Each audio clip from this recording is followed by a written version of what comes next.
Buen día para todos, les habla Jonathan Guerra, docente del área de matemáticas de la institución educativa María Josefa Escobar. En este tutorial vamos a resolver los puntos del 1 al 5 de la guía número 3 del grado noveno.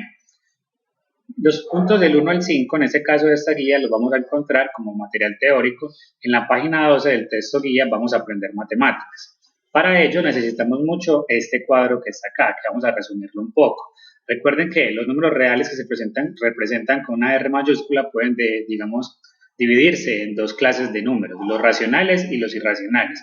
Recuerden que los racionales son todos aquellos números que pueden ser expresados en forma fraccionaria, mientras que los irracionales son todos aquellos números que no pueden ser expresados en forma fraccionaria. Generalmente son las constantes matemáticas como pi, como Euler, como alfa y todas ellas. Esos números digamos que simbolizan algo en matemáticas. Y también las raíces que no son exactas, por ejemplo raíz de 2 que es 1.44, raíz de 3, raíz de 7, pero importantísimo que las raíces que son exactas, por ejemplo raíz de 4 que es igual a 2, como es un número entero, hace parte de los racionales. Ahora, los números racionales se pueden dividir en dos, en enteros y fraccionarios. Los fraccionarios ya saben ustedes cómo son, tienen un numerador y un denominador, y los enteros pues no tienen ningún punto decimal. Los enteros a su vez se pueden dividir en naturales, es decir, los positivos, el 1, el 2, el 3, y los negativos, menos 1, menos 2, menos 4, menos 7 y así. Y se tiene en cuenta entonces el 0 dentro de los enteros, ya que no es ni un número positivo, natural ni negativo. Ahora los fraccionarios pueden ser decimales exactos y decimales periódicos. Por ejemplo, decimales exactos, por ejemplo 2,3, donde el 3 no se repite, o 2,34, donde ese 4 no se está repitiendo. También tenemos los decimales entonces periódicos. En el decimal exacto, entonces tenemos que el número no se repite, pero en el decimal periódico este número sí se repite, es decir, por ejemplo 2.3, 3333, ¿sí? Ahora, esos decimales periódicos se pueden dividir en dos, en decimal periódico puro y en decimal periódico mixto. El decimal periódico puro es aquel donde este número periódico, este 3 que hablábamos ahorita, se puede repetir inmediatamente después de la coma, es decir, 2,333. Mientras que un número mixto al principio no se repetía, por ejemplo 2.34, 5, 6, y después empieza a repetirse este número, 6, 6, 6, 6, 6. Ahorita pues a medida que resolvemos las preguntas podemos hacer ejemplos de cada uno. Entonces las preguntas dicen, ¿podría un número fraccionario a su vez ser un número irracional? Explique. Entonces, tenemos en cuenta que los números fraccionarios hacen parte de los números racionales, por lo tanto no podrían ser un número irracional. Entonces la respuesta de la primera es no, porque un número fraccionario es un número racional. La pregunta 2 dice, ¿en qué se diferencia un número decimal periódico mixto en un decimal exacto? Entonces volvemos al mapa, un decimal periódico mixto, que es el que está acá, se diferencia entre un decimal exacto, que el decimal periódico mixto tiene un número periódico, es decir, un número que se repite infinitamente. Por decir algo, un decimal exacto podría ser 2,34 y ya, pero un decimal periódico mixto podría ser entonces 2,478, gorrito, donde ese gorrito significa que el 8 se repite infinitamente. Bien, el punto 3 dice, ¿puede un número decimal exacto a su vez ser un número racional? Esta respuesta es verdadera, ya que un decimal exacto es un fraccionario en últimas y un fraccionario pues es un número racional, hace parte de los racionales. Ahora, la cuarta pregunta dice, de dos ejemplos de números racionales y dos ejemplos de números irracionales, ¿cómo diferencia un número racional de un irracional? Lo que veíamos, los números racionales se pueden representar en fraccionario, los irracionales no. Entonces, al preguntar por dos ejemplos de números racionales y dos ejemplos de números irracionales, podemos hablar entonces de que un racional podría ser, por ejemplo, 2/3. Un racional también podría ser 4/7 o incluso el 2. Todo esto hace parte de los números racionales que se representan con una Q. Listo.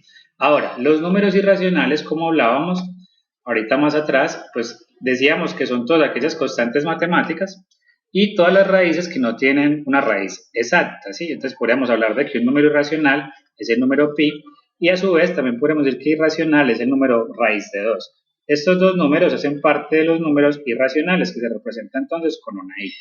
Bien, ahora, la pregunta dice, de un ejemplo de dos de las propiedades de relaciones de orden de la página 12 del texto vamos a aprender matemáticas. Entonces, estas propiedades hacen parte de las propiedades de los números, digamos, reales, que las letras en este caso van a simbolizar números para que se puedan entender mucho más fácil. Por ejemplo, aquí dice que si B es más grande que A y B es más grande que C, entonces A es menor que C. Aquí estamos diciendo que B es más grande que A y como B es menor que C, por lo tanto, C es más grande que A. Ahora aquí dice, como B es más grande que A, yo puedo sumar a ambos números, a ambos lados, perdón, le puedo sumar un número C y va a seguir siendo más grande el número B, pero es importante que ese C sea un número positivo. Ahora, aquí tenemos que B es mayor a A y C es un número positivo, entonces si multiplicamos a ambos lados por ese C, va a seguir siendo más grande la multiplicación de B por C.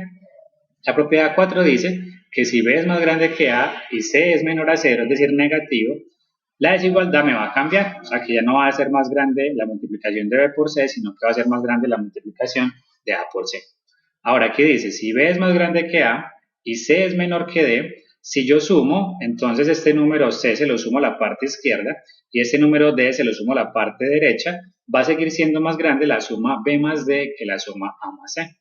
Ahora, si la multiplicación de A por B da un número negativo y A es positivo y B es negativo, o A es menor a 0 o B es mayor a 0. Eso quiere decir que si este número es negativo es porque A es negativo o B es negativo. Uno de los dos tiene que ser negativo. Es más o menos como decir que menos por más da menos. La única manera de que es negativo es que sean signos contrarios en la multiplicación.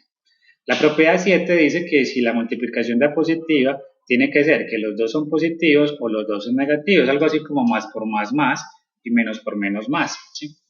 La propiedad 8 dice que si A es más grande que B, y A es más grande que 0, es decir, A es positivo y B es positivo, o sea que si ambos números son positivos, yo puedo entonces dividir por esos dos números, digamos, sacarles un fraccionario, sacarles el inverso multiplicativo, es decir, 1 sobre A y 1 sobre B, y la desigualdad me va a cambiar, sí, me va a cambiar de lado.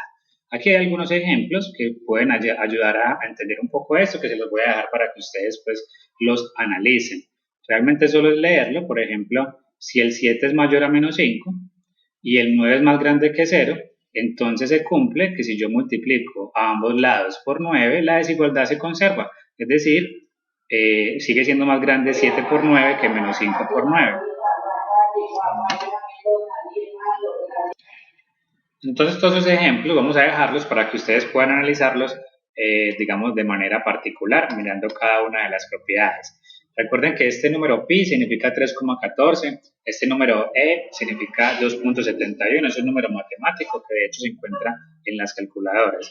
Si ustedes buscan las calculadoras, esos ambos números, el número pi está en esta parte, y el número e algunos la tienen, otros no la tienen, pero significa 2,71. ¿Sí? Luego más adelante en otros cursos pues hablará de su significado. Ahora, vamos a resolver un poco, digamos, los puntos que nos pide el desarrollo de la habilidad. Aquí nos dicen que escriba E, o sea, pertenece o no pertenece para establecer la relación de cada número en el conjunto numérico dado.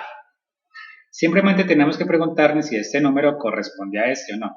Voy a hacer nada más dos, por ejemplo. Este de 6pi. Me dice que 6pi que sí es entero. Entonces recuerden el mapa conceptual. Los números enteros, el número pi, perdón, es irracional, hace parte de esos conjuntos. Y este conjunto irracional, pues evidentemente no pertenece a los enteros. Por lo tanto, aquí vamos a colocar, donde dice el número pi, pues sería no pertenece, es decir, una E con racha. ¿Sí? Ahora, estos dos, por ejemplo, me dicen que si 46.8987 dividido 5 hace parte de los reales, perdón. Evidentemente, esto es un número fraccionario y este es un número decimal. Los números fraccionarios, que son estas partes de acá, y los decimales, todos hacen parte de los números reales, que es el que estamos tratando en este conjunto, ¿no? Entonces, podríamos decir que esto acá pertenece. Asimismo, podríamos mirar si estos son irracionales o no. Por ejemplo, este no es irracional, porque se puede expresar en forma fraccionaria, por ejemplo. Esto no es entero, porque tiene puntos decimales. Y este número probablemente sí sea un número irracional, porque como ven, es un número decimal, que no es exacto, porque digamos que aquí sigue puntos suspensivos. Es un número decimal que no es periódico, porque no se está, digamos, repitiendo ninguna de sus cifras.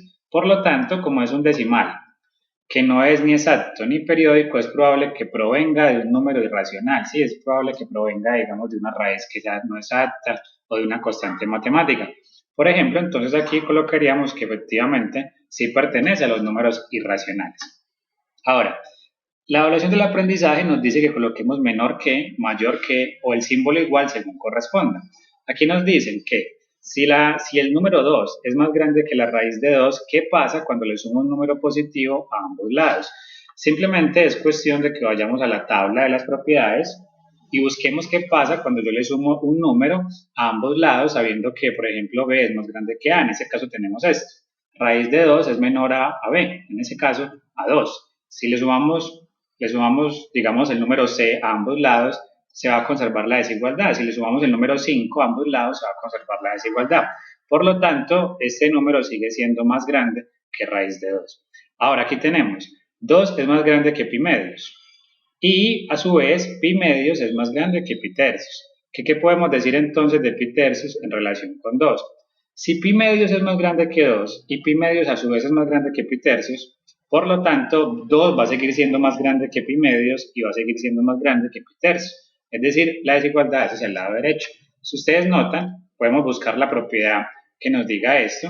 Más o menos sería, vamos a buscarla, sería la propiedad 1, la propiedad transitiva. Si B es más grande que A y C es más grande que B, por lo tanto, pues C sigue siendo más grande que A, ¿sí? Sería más o menos en ese estilo si le colocamos pues los números.